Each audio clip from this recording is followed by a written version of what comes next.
This is like being at Bass Pro Shop, Jeff, except that there's no checkout stand. That's the good thing about it, man.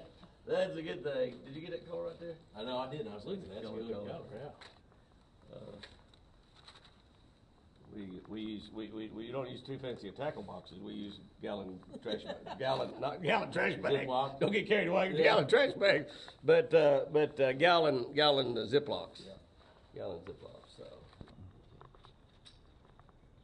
we are going out and we're going to shoot a television show today. We're forecast 50 or 60 mile an hour wind. Thunderstorms just ended. We got 0.6 of an inch of rain from about 5 o'clock until just a little while ago.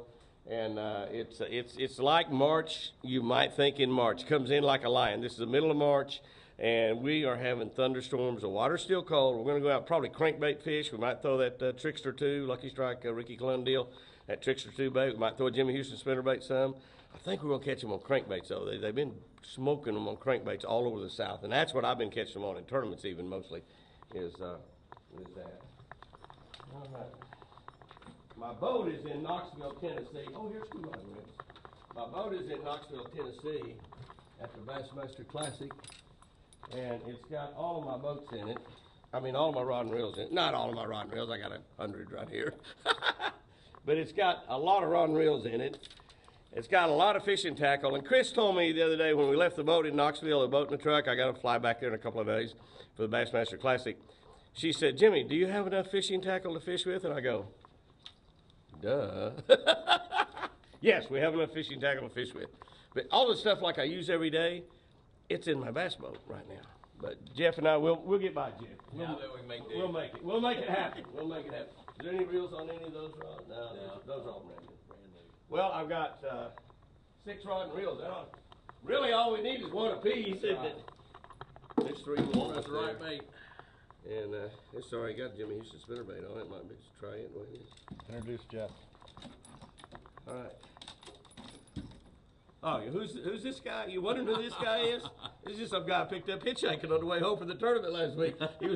He was out there on Interstate 75 coming, and he was going north, and I saw him do it. Wasn't real smart because we were down in South Georgia on the Florida line. This guy was hitchhiking north, and I thought, that poor guy, something wrong with it. This is my buddy Jeff Shaw from O'Reilly Auto Parts, and Jeff is like me. He would rather fish than eat. And he's like me also. He really likes to eat. I do. But we'd rather go bass fishing. We'd rather go bass fishing, wouldn't we? We'll get 'em. I need to go get my shades because the sun's supposed to come out a little bit. You got your glasses, sunglasses? All right, we're going to get out there. Uh-oh. Lucy, don't be chewing on the boat. Don't be eating any wires. Please, Lucy, don't be eating any wires. We have a deer got in this building somehow. A deer got in this building and she's chewing on my trailer wires.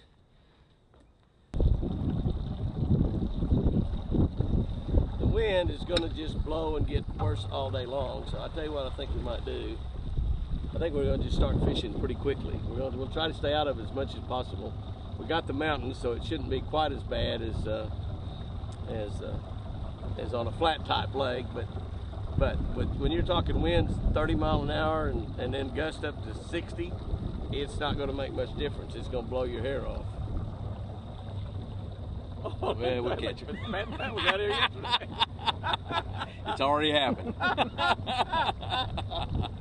Pochet's perch. That's a good one right there. Okay. Put that one on. And then if you want to try a spinnerbait, we're gonna get up in these ends. There's a spinnerbait. It's a used one. I'm not gonna give you a new one. Make my Irma keep first. Yeah, I'm not gonna give you a new spinnerbait. You have to use a used one. Break that one. I'll give you another used one. I gave you a brand new crankbait. I mean, right. What more can you want? All right, I gotta get up there.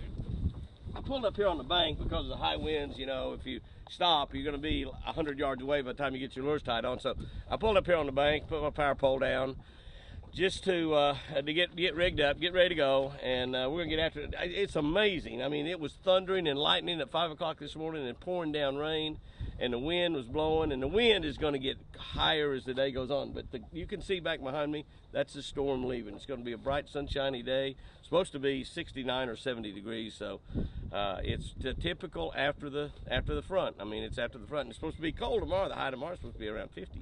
So anyway, we're gonna fish tomorrow too. There's one right there. All right. Glad you picked that spinnerbait up. I talked you into that, didn't I? Jeff said something about a spinnerbait, and I said, yeah, you might throw a spinnerbait while I throw this crankbait. That's like pretty I nice may change fish. back real quick. Ooh, yeah, look at this. It's a good way to start right there, Jeff.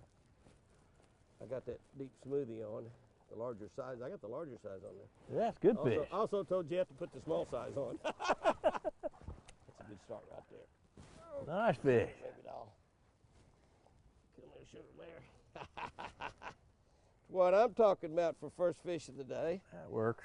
Like we said, we have some dynamite wind coming in today. I mean, you know, it's supposed to really blow. It's not bad. We're way back up in a pocket right now. And we're going to try to stay out of it as much as possible. Bill went my rod. Holy cow, Jimmy. Don't throw your rod in the lake. Oh, I tell you, that's Double. a good fish. Almost Hang on double. to him here a minute. I'd hold mine back here, but yours is larger than mine. That belly on that. I'm smart enough not to do that. Yeah. Well, they're biting crankbaits. No, they're biting spinnerbaits. No, they're biting crankbaits. No, they're biting spinnerbaits. No, they're biting spinnerbaits. No, they're biting. That's the good thing. That's a nice fish. Both these fish are really, really nice fish. Hitting that Jimmy Houston spinnerbait. Get that water temperature up there warm. That's a nice fish there too. Oh yeah, another one just about the same size as yours. Just a little bit bigger. So go ahead and brag, big boy. You ain't got him caught yet. He's gonna take one jump, try to get away. Oh, he got away. Oh, maybe not. Looky there. Another good fish. Got that spinnerbait right in the top of his head. Jeff and I are throwing round blades, which if you're in dingy water, you always want to use round blades. Dingy water, round blades create some more vibration. And you need a lot of vibration. You need a lot of flash also in dingy water. But dingy water cuts your flash down, so you're not going to have a whole lot anyway. And what vibration does, a lot of people don't understand it. What vibration does is it creates sound. So actually, if you put this in underwater and you had a microphone underwater where you were being able to listen to it, it creates a real high-pitched sound. And that's what vibration is, and that's what attracts the bass. And they can't see this bait very far. They can see it a lot further than you think in dingy water. But you want that round blade to create a lot of vibration and a lot of noise under the water, and that's what really causes them to bite. I caught him right out in the middle. I threw right in the dead square middle of that. Cranked it about 2 or 3 cranks, and there's another one right in the middle. They're in here. One of the things you definitely want to do when you catch a fish is repeat the cast. If it's on a log, a stump, a boat dock, repeat the cast. Another big one. Oh, another big one. Holy cow. Another big one. Oh, another big one. Oh, that's a nice fish. That might be the biggest one of all. Warm water. They're just like we are, sports fans. They swimming up here to this warm water. Now, a lot of these fish will spawn up here. There's no doubt about it. But, whoa, look at that fish. That's the best one of all. That's our lunker of the day right there. Absolutely no doubt about it. Is that a beautiful fish? Look at the belly. They're full of eggs. They're full of feed. They've been laying around all winter. Ooh, waiting on a kiss. Waiting on some sugar. You didn't catch one out in the middle? I know you threw out in the middle. Another big one? Hey, decent. They're liking this warm water, aren't they? Yeah, he's decent, yeah. Jeff and I fished all day long and have caught 4 fish. We caught like 2 fish apiece, a couple on a crankbait. Well, I guess most of them on a spinnerbait. I guess 3 on a spinnerbait. And we come up this creek. That's a nice fish, good fish. And up this creek we've caught 4. So we doubled our catch up here in the last 30 minutes.